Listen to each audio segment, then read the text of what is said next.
నమస్కారం ETV news కు స్వాగతం ముందుగా ముఖ్యాంశాలు నదుల అనుసంధానంతో ఏపీని కరువు రహితంగా చేస్తామన్న చంద్రబాబు గోదావరి నీటిని సీమకు తరలిస్తే ఎవరికీ నష్టం ఉండదని పునరుద్ఘాటన శ్రీశైలం వద్ద కృష్ణమ్మకు చంద్రబాబు జలహారతి 4 గేట్లు ఎత్తి నీటి విడుదల రాయలసీమ ప్రగతికి బ్లూ ప్రింట్ సిద్ధమైందని ప్రకటన విశాఖలో జీసీసీల కోసం ఇన్నోవేషన్ క్యాంపస్ స్థాపనకు ముందుకొచ్చిన ఏఎన్ఎస్ఆర్ 5 ఏళ్లలో 10,000కు పైగా ఉద్యోగాలు కల్పించనున్న సంస్థ ప్రసన్న కుమార్ రెడ్డి వ్యాఖ్యలపై కదం తొక్కిన కోవూరు మహిళలు మాజీ ఎమ్మెల్యేపై మండిపడిన కూటమి నేతలు పోలీసులకు ఫిర్యాదులు జహీరాబాద్ ఇండస్ట్రియల్ స్మార్ట్ సిటీ అభివృద్ధిపై కేంద్రానికి రేవంత్ విజ్ఞప్తి తెలంగాణకు యూరియాను సకాలంలో ఇవ్వాలని వినతి రైతు రాజ్యంపై చర్చ కోసం ప్రెస్ క్లబ్ వద్దకు వచ్చిన కేటీఆర్ సీఎం ఎందుకు రాలేదని ప్రశ్న బీఆర్ఎస్ నేత సవాళ్లపై మండిపడిన భట్టి విక్రమార్క భద్రాచలం ఆలయ భూముల్లో ఆక్రమణలు తొలగించే క్రమంలో ఘర్షణ సొమ్మసిల్లి పడిపోయిన ఈవో రమాదేవి ఆసుపత్రికి తరలింపు భారత్తో వాణిజ్య ఒప్పందానికి అతి చేరువలో ఉన్నామన్న ట్రంప్ కొన్ని దేశాలకు ప్రతీకార సుంకాలపై లేఖలు పంపినట్టు వెల్లడి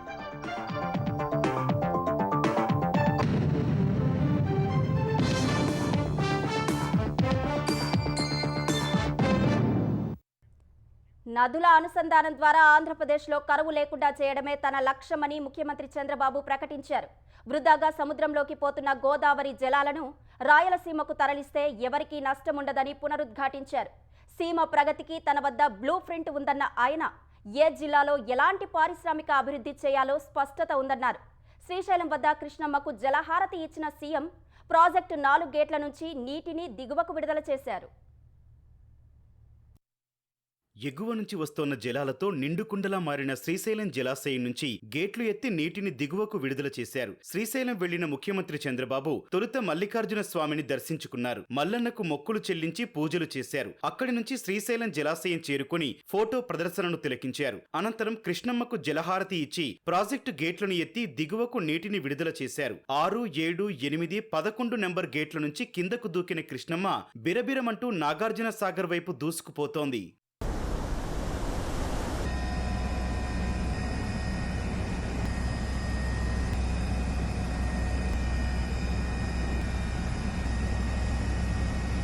తర్వాత సున్నిపెంటలో నీటి వినియోగదారులతో సీఎం చంద్రబాబు సమావేశమయ్యారు. జలాశయాలను ఆధునిక దేవాలయాలుగా అభివర్ణించారు. వంశధార, పోలవరం, బనకచెర్ల అనుసంధానమైతే కరువు అనే మాటే వినపడదని సీఎం చెప్పారు. గోదావరిలో ఈ రోజు నీళ్లు 2000 టీఎంసీ సముద్రం లేకపోతున్నాయి. 200 టీఎంసీ నీళ్లు ఇటు ఆంధ్రప్రదేశ్ వాడుకోగలిగి అవసరమైతే 100-200 టీఎంసీ నీళ్లు తెలంగాణ వాడుకుంటే 2 రాష్ట్రాలు సుభిష్టం అవుతాయని చెప్పి కూడా నేను మీకు తెలియజేస్తున్నా. నేను ఇక్కడ వాడేది వరద జలాలు, సముద్రంలోకి పోయే నీళ్లు, ఎవరు వాడని నీళ్లు మనం వాడుకునే అవకాశం ఉంటుంది. పైన తెలంగాణ ఉంది, వాళ్ళు కూడా వాడుకుంటే ఎవరికి నష్టం లేదు. మన రాష్ట్రంలో ఇంట్రా రివర్ లింకేజ్ కావాలి అంటే వంశధార నుంచి పోలవరానికి రావాలి, పోలవరం నుంచి బనకచెర్లకు రావాలి. అప్పుడు ఒక్కొక్కసారి కృష్ణాలో నీళ్లు రాకపోయినా నేరుగా పోలవరం నుంచి బనకచెర్లకు నీళ్లు వస్తే ఇంకా కరువు అనే మాటే ఉండదు. అది నా సంకల్పం అని మరొక్కసారి మీ అందరికీ తెలియజేస్తున్నా. రాయలసీమను రతనాల సీమగా మార్చటమే తన లక్ష్యమన్న సీఎం అందుకు తన వద్ద బ్లూ ప్రింట్ ఉందని వివరించారు. రెండోది రాయలసీమ ఏం చేయాలనో నా దగ్గర బ్లూ ప్రింట్ ఉంది. నెంబర్ 1 రోడ్లు దేశంలో ఎక్కడా లేని విధంగా రోడ్డు వ్యవస్థ ఇక్కడ ఉంది. నేషనల్ హైవేస్ బాగా ఉంటాయి, స్టేట్ హైవేస్ కూడా బాగా వేస్తాం. ఈ తర్వాత ఇరిగేషన్ అన్ని పూర్తి చేస్తాం. రాయలసీమలో హార్టికల్చర్ హబ్ గా తయారవుతుంది. ఇక్కడ గ్రీన్ ఎనర్జీ వస్తుంది, టూరిజం వస్తుంది, హైవేలు బాగున్నాయి, పారిశ్రామిక కారిడార్లు వస్తాయి. ఇండస్ట్రీలో ఏ జిల్లాలో ఏమేం చేయాలనో నాకు ఒక స్పష్టత ఉంది. దేశంలో ఎక్కడా లేని విధంగా సంక్షేమ పథకాలు అమలు చేస్తోన్న ఘనత కూటమి ప్రభుత్వానికి దక్కుతుందని చంద్రబాబు చెప్పారు. ఇప్పటికే చాలా కార్యక్రమాలు అమలు చేశామన్న ఆయన భవిష్యత్తులోనూ సంపద సృష్టించి పేదలకు పంచుతామన్నారు. అమరావతిలో పెట్టుబడులకు అనుమతుల్లో ఎక్కడా జాప్యం ఉండబోదని, ఒకవేళ ఉంటే నేరుగా తనను సంప్రదించాలని సీఎం చంద్రబాబు స్పష్టం చేశారు. అమరావతిలో ప్రైవేటు ప్రభుత్వ సంస్థల నిర్మాణాలపై ఆయా సంస్థల ప్రతినిధులు అధికారులతో సీఎం సమీక్ష నిర్వహించారు. రాజధానిలో వ్యాపార సంస్థలు, విద్యా సంస్థలు, హోటళ్లు, కార్యాలయాలు, వివిధ ప్రాజెక్టులకు కేటాయించిన స్థలాల్లో ప్రస్తుత పరిస్థితిపై చంద్రబాబు చర్చించారు. స్థలాలు పొందిన వాళ్లు నిర్దేశించిన సమయంలో నిర్మాణాలు మొదలుపెట్టి పూర్తి చేయాల్సిందేనని తేల్చి చెప్పారు. ఏ సందర్భంలోనూ ఏ కారణంతోనూ జాప్యాన్ని అంగీకరించేది లేదని తెలిపారు. అమరావతిలో ఎవరు ఏ సమయంలో తమ నిర్మాణాలు మొదలు పెడతారో, ఎప్పటికీ పూర్తి చేస్తారని నేరుగా ఆయా సంస్థల యజమానులతో సీఎం చర్చించారు. ఈ నెలలో నిర్మాణాలు ప్రారంభిస్తామని 3 సంస్థలు చెప్పగా, 2 నెలల్లో పనులు ప్రారంభిస్తామని 15 సంస్థలు తెలిపాయి. మరో 13 సంస్థలు 5 నెలల్లో మొదలు పెడతామని, 6 నెలల్లో నిర్మాణాలు ప్రారంభిస్తామని 17 సంస్థలు తెలిపాయి. ప్రతి కంపెనీ, సంస్థ ప్రతినిధుల నుంచి ప్రణాళిక తెలుసుకొని ప్రభుత్వం స్పష్టమైన హామీ తీసుకుంటోంది. విశాఖలో గ్లోబల్ క్యాపబిలిటీ సెంటర్స్ జీసీసీసీ కోసం ప్రత్యేకమైన ఇన్నోవేషన్ క్యాంపస్ను స్థాపించడానికి ప్రపంచంలోనే అగ్రగామిగా ఉన్న ఏఎన్ఎస్ఆర్ సంస్థ ముందుకొచ్చింది. ఏఎన్ఎస్ఆర్ సంస్థ మధురవాడ ఐటీ క్లస్టర్లో జీసీసీ ఇన్నోవేషన్ క్యాంపస్ ఏర్పాటు చేసి వచ్చే 5 ఏళ్లలో 10,000 మందికి పైగా ఉద్యోగాలు కల్పించనుంది. ఈ మేరకు ఆంధ్రప్రదేశ్ ఐటీ శాఖ మంత్రి లోకేష్ సమక్షంలో ఒప్పందంపై సంతకాలు చేశారు. రాబోయే 4 ఏళ్లలో ఏపీలో 20 లక్షల ఉద్యోగాలు కల్పించాలన్నది తమ ప్రభుత్వ లక్ష్యమని, ఇందులో ఐటీ, జీసీసీ రంగాల్లోనే 5 లక్షల ఉద్యోగాలు కల్పిస్తామని లోకేష్ స్పష్టం చేశారు. విశాఖ నగరాన్ని ప్రపంచ జీసీసీ నూతన రాజధానిగా మార్చేందుకు తమతో కలిసి పనిచేయాలని లోకేష్ పిలుపునిచ్చారు. అంతకుముందు దేశంలో ప్రతిష్టాత్మక జీసీసీ సంస్థల ప్రతినిధులతో కలిసి బెంగళూరు మాన్యత ఎంబసీ బిజినెస్ పార్క్లో లోకేష్ రోడ్ షో నిర్వహించారు. టీసీఎస్, ఐబీఎం, ఎల్ఎన్టీ వంటి సంస్థల భాగస్వామ్యంతో అమరావతిలో మరో 6 నెలల్లో క్వాంటమ్ వ్యాలీ ఆవిష్కృతమవుతుందని ఆయన చెప్పారు. భారత్ సాంకేతిక విప్లవంలో ఇది గేమ్ చేంజర్గా నిలుస్తుందన్నారు. చంద్రబాబు నేతృత్వంలో ఏపీలో ఇన్వెస్టర్స్ ఫ్రెండ్లీ విధానాలు అమలు చేస్తున్నామని వివరించారు. అనంతరం ప్రెస్టేజ్ గ్రూప్ చైర్మన్ ఇర్ఫాన్తో సమావేశమైన లోకేష్ ఆంధ్రప్రదేశ్ రియాలిటీ రంగంలో పెట్టుబడులు పెట్టాలని కోరారు. ఉమ్మడి చిత్తూరు జిల్లాలో గిట్టుబాటు ధరలు లేక నష్టపోతున్న రైతుల నుంచి కొనుగోలు చేస్తున్న మామిడి ఖర్చులో కేంద్రం భాగస్వామి కావాలని ఏపీ వ్యవసాయ శాఖ మంత్రి అచ్చెన్నాయుడు కోరారు. ఢిల్లీలో కేంద్ర విమానయాన మంత్రి రామ్మోహన్ నాయుడుతో కలిసి వ్యవసాయ మంత్రి శివరాజ్ సింగ్ చౌహాన్ను అచ్చెన్నాయుడు కలిశారు. ఏపీలో రైతుల సమస్యలపై చౌహాన్తో చర్చించారు. మామిడి రైతులు ఎదుర్కొంటున్న సమస్యలను ప్రత్యేకంగా ప్రస్తావించిన అచ్చెన్న, తోతాపురి మామిడి ధర తగ్గడంతో రైతులు నష్టపోతున్నారని వివరించారు. ఈ మామిడి ధర కిలో 8 రూపాయలకు క్షీణించిన వేళ ఏపీ ప్రభుత్వం జోక్యం చేసుకోవాల్సిన పరిస్థితి ఏర్పడిందన్నారు. ధరల లోటు చెల్లింపు పథకం కింద మద్దతు ధర 12 రూపాయలు చెల్లిస్తున్నట్టు చెప్పారు. ఈ ధరతో 6.5 లక్షల మెట్రిక్ టన్నుల తోతాపురి కొనుగోలు చేయాల్సి ఉంటుందన్న అచ్చెన్న, ఇందుకు ఏపీ సర్కార్ 260 కోట్లు ఖర్చు చేస్తుందన్నారు. ఇందులో కేంద్రం భాగస్వామి కావాలని కోరారు. అలాగే వెనుకబడిన జిల్లాల కోసం మైక్రో ఇరిగేషన్ పథకానికి రాయితీ పెంచాలని అచ్చెన్నాయుడు విజ్ఞప్తి చేశారు. బుందేల్ఖండ్ తరహాలో ఏపీకి కేంద్రం అదనపు సాయం చేయాలని కోరారు.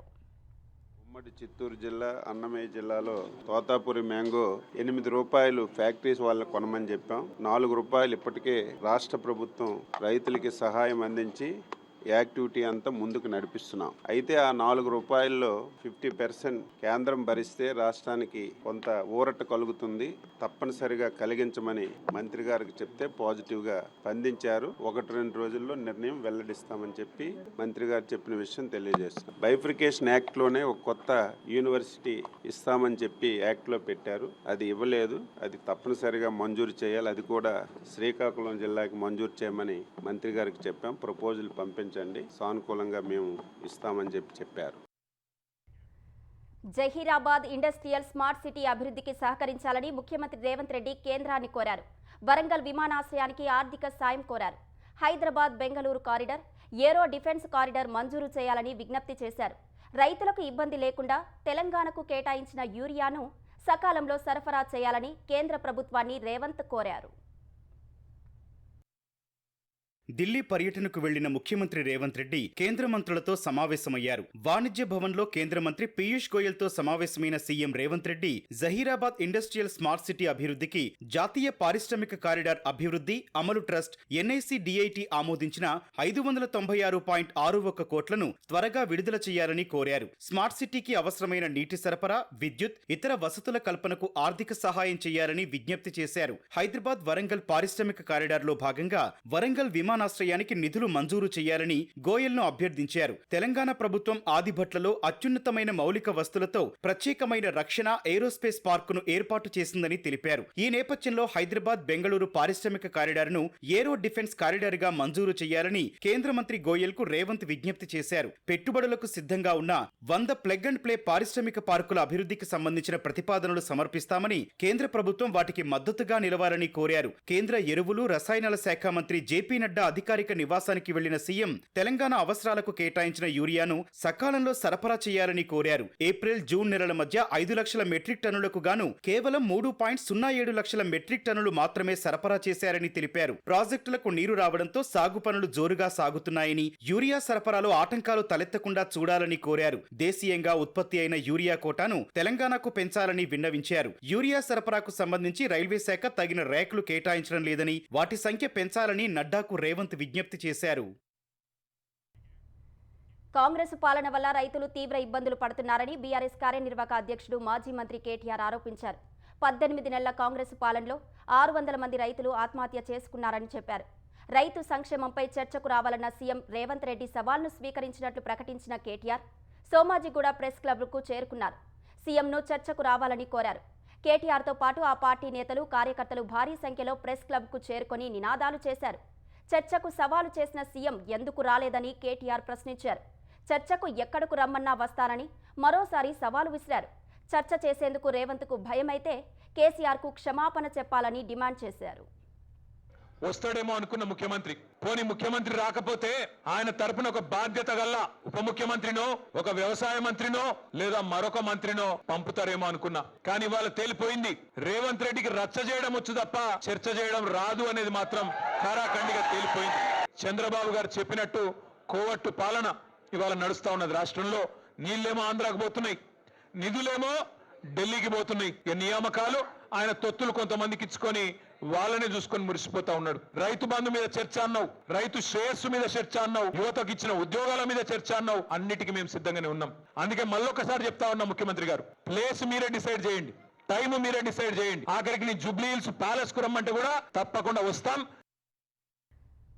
కాళేశ్వరంపై వాస్తవాలు బయటకు వస్తున్నందునే కేటీఆర్ ఇష్టారీతిన మాట్లాడుతున్నారని తెలంగాణ ఉప ముఖ్యమంత్రి భట్టి విక్రమార్క విమర్శించారు. మహబూబాబాద్ మండలంలో సహచర మంత్రులు పొంగులేటి శ్రీనివాసరెడ్డి, కోమటిరెడ్డి వెంకటరెడ్డి, తుమ్మల నాగేశ్వరరావు, కొండా సురేఖలతో కలిసి భట్టి పర్యటించారు. పలు అభివృద్ధి పనులను ప్రారంభించారు. లబ్ధిదారులకు ఇందిరమ్మ ఇళ్ల పత్రాలు పంపిణీ చేశారు. కాంగ్రెస్ ప్రభుత్వం రైతుల కోసం ఖర్చు చేసిన 1,00,000 కోట్ల పంపిణీపై చర్చకు రావాలని కేసీఆర్కు సీఎం సవాలు విసిరితే కేటీఆర్ వచ్చి ఏదేదో మాట్లాడుతున్నారని విమర్శించారు. 1,00,000 రుణమాఫీ విషయంలో కేసీఆర్ 2 సార్లు మోసం చేశారని భట్టి ధ్వజమెత్తారు. బీఆర్ఎస్ ప్రభుత్వం 10 ఏళ్లలో పేదలకు రేషన్ కార్డులు కూడా ఇవ్వలేదని ఆరోపించారు. కాంగ్రెస్ ప్రభుత్వం పేదలకు అదనంగా 12 లక్షల రేషన్ కార్డులు ఇస్తోందని చెప్పారు. సీఎంపై అవాకులు చెవాకులు వద్దని కేటీఆర్కు భట్టి విక్రమార్క హితవు పలికారు. ఇలాగే మాట్లాడుతూ ఉంటే స్థానిక సంస్థల ఎన్నికల్లోనూ, వచ్చే అసెంబ్లీ ఎన్నికల్లోనూ బీఆర్ఎస్కు డిపాజిట్లు కూడా దక్కవని హెచ్చరించారు. మళ్ళీ ఛాలెంజ్ చేస్తా ఉన్నాం. కృష్ణా నది బేసిన్ గురించి కానీ, గోదావరి నది బేసిన్ గురించి కానీ చర్చించడానికి, రాష్ట్ర ప్రజలకి వాస్తవాలు తెలియజెప్పడానికి ముఖ్యమంత్రి రేవంత్ రెడ్డి గారి నాయకత్వంలో ఎప్పుడంటే అప్పుడు శాసనసభలో చూపించి చెప్పి చర్చించడానికి సిద్ధంగా ఉంది. ముఖ్యమంత్రి గారు చెప్పిన మాట నేను మరొకసారి చెప్తా ఉన్నా. రండి కేసీఆర్ గారు, రాష్ట్రం తెచ్చుకున్నదే నీళ్ల కోసం. 10 ఏళ్లు దాదాపు 1,50,000 నుంచి 2 లక్షల కోట్ల రూపాయలు ఖర్చు పెట్టారు. పట్టుమని 10 ఎకరాలకు కూడా నీళ్లు లేదు. వాస్తవాలన్నీ ఈరోజు బయటకు వస్తూ ఉన్నాయి. ఆ వాస్తవాలను కప్పిపుచ్చుకోవడం కోసం అడ్డగోలు మాట్లాడేటువంటి మాటలు బంద్ చేయాలని చెప్పి నేను కేటీఆర్ గారికి చెప్తా ఉన్నాను. కోవూరు ఎమ్మెల్యే ప్రశాంతిరెడ్డిపై వైసీపీ నేత నల్లపురెడ్డి ప్రసన్నకుమార్ రెడ్డి చేసిన మురికి వ్యాఖ్యలపై నెల్లూరు జిల్లా కోవూరులో మహిళలు మండిపడ్డారు. వేలాది మంది రోడ్డెక్కారు. అసభ్యకర వ్యాఖ్యలు చేసిన ప్రసన్న కుమార్ రెడ్డిని నియోజకవర్గంలో అడుగు పెట్టనీయబోమని ధ్వజమెత్తారు. నియోజకవర్గంలోని వివిధ గ్రామాల నుంచి తెలుగుదేశం పార్టీకి చెందిన మహిళలతో పాటు పార్టీ కార్యకర్తలు కోవూరు పట్టణంలోని మందబయలు సెంటర్కు భారీగా చేరుకొని నిరసన తెలిపారు. ప్రసన్న కుమార్ రెడ్డి తీరును నిరసిస్తూ నల్లరంగు ప్లకార్డులు, బ్యానర్లు ప్రదర్శించారు. 6 సార్లు ఎమ్మెల్యేగా పనిచేసిన వ్యక్తి మహిళ పట్ల అసభ్యకరంగా మాట్లాడడం దారుణమని మండిపడ్డారు. ప్రసన్న కుమార్ రెడ్డిపై టీడీపీ మహిళా నేతలు కోవూరు పిఎస్లో ఫిర్యాదు చేశారు. ఎమ్మెల్యే ప్రశాంతి రెడ్డికి బహిరంగ క్షమాపణ చెప్పిన తర్వాతే ప్రసన్న కుమార్ రెడ్డి నియోజకవర్గానికి రావాలని నినాదాలు చేశారు. ప్రసన్న కుమార్ రెడ్డిపై కేసు నమోదు చేసి కఠినంగా శిక్షించాలని డిమాండ్ చేశారు. అసభ్యకరంగా మాట్లాడినందుకు మేము మహిళలందరం కూడా ఈరోజు తీవ్రంగా నిరసన చేస్తున్నాం. ప్రసన్న కుమార్ రెడ్డికి ఒకటే చెప్తున్నాం, ప్రశాంత్ మేడానికి బేషరతుగా క్షమాపణలు చెప్పాలి. అలాగే కూడా మహిళలు కించపరిచినందుకు అతని మీద కేసు కూడా నమోదు చేయాలి. సిగ్గు ఎగ్గు లేకుండా స్త్రీ జాతి తల వంచుకునే విధంగా మా ప్రశాంత్ రెడ్డిని అనుచిత వ్యాఖ్యలు చేసినందుకు బేషరత్తుగా క్షమాపణలు చెప్పాలి. దొంగతనంగా ఇల్లు ధ్వంసం చేయము, నీకు చీర గాజులు పెట్టేదానికి మేము రెడీగా ఉన్నామా, నువ్వు సిద్ధంగా ఉండు. బేషరత్తుగా ఇక్కడ అందరూ కోరుకునేది ఒకటే, మహిళలందరూ బహిరంగంగా ప్రసన్న కుమార్ రెడ్డి గారు క్షమాపణ చెప్పాలి. ఎమ్మెల్యే ప్రశాంతి రెడ్డిపై ప్రసన్న కుమార్ రెడ్డి చేసిన వ్యాఖ్యలను కూటమి నేతలు తీవ్రంగా ఖండించారు. అధికారంలో ఉన్నప్పుడు వైసీపీ నాయకులు నోటి వదరుతో అసభ్యంగా వ్యాఖ్యలు చేశారని పవన్ కళ్యాణ్ గుర్తు చేశారు. నిండు శాసనసభలో అలా మాట్లాడినందుకే ప్రజలు సరైన రీతిలో తీర్పు చెప్పారని అన్నారు. అయినప్పటికీ వదరుబోతు మాటలు వదల్లేకపోతున్నారని ఆయన ధ్వజమెత్తారు. మహిళల గౌరవానికి భంగం కలిగించిన వారిపై చట్ట ప్రకారం చర్యలుంటాయని పవన్ హెచ్చరించారు. ప్రసన్న కుమార్ రెడ్డి వ్యాఖ్యలు నేరం, దారుణమని మంత్రి లోకేష్ మండిపడ్డారు. తల్లి చెల్లిని తరిమేసిన జగన్ను ఆ పార్టీ నేతలు ఆదర్శంగా తీసుకున్నట్లు ఉన్నారని ధ్వజమెత్తారు. మహిళల జోలికి వచ్చినా అవాకులు చెవాకులు పేలినా ఊరుకునేందుకు ఇది జగన్ జంగిల్ రాజు కాదని లోకేష్ హెచ్చరించారు. ప్రసన్న కుమార్ రెడ్డి నీచమైన వ్యాఖ్యలు చేశారని మరో మంత్రి నారాయణ విమర్శించారు. మహిళల పట్ల వైసీపీ నేతలకు ఎలాంటి అభిప్రాయం ఉందో మరోసారి బయటపడిందని మండిపడ్డారు. ఎమ్మెల్యే ప్రశాంతి రెడ్డిపై ప్రసన్న కుమార్ రెడ్డి చేసిన వ్యాఖ్యలు సభ్య సమాజం తలదించుకునేలా ఉన్నాయని బీజేపీ నాయకుడు, టీటీడీ బోర్డు సభ్యుడు భానుప్రకాష్ రెడ్డి మండిపడ్డారు. జగన్కు చిత్తశుద్ధి ఉంటే ప్రసన్న కుమార్ రెడ్డిని పార్టీ నుంచి తక్షణమే సస్పెండ్ చేయాలని భానుప్రకాష్ డిమాండ్ చేశారు.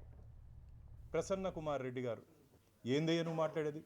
కడుపు అన్నం తింటున్నావా, గడ్డి తింటున్నావా? వేమిరెడ్డి ప్రశాంత్ రెడ్డి గారు శాసనసభ్యులు, తిరుమల తిరుపతి దేవస్థానాలకి ధర్మకర్త మండలి సభ్యులు ఉన్నారు.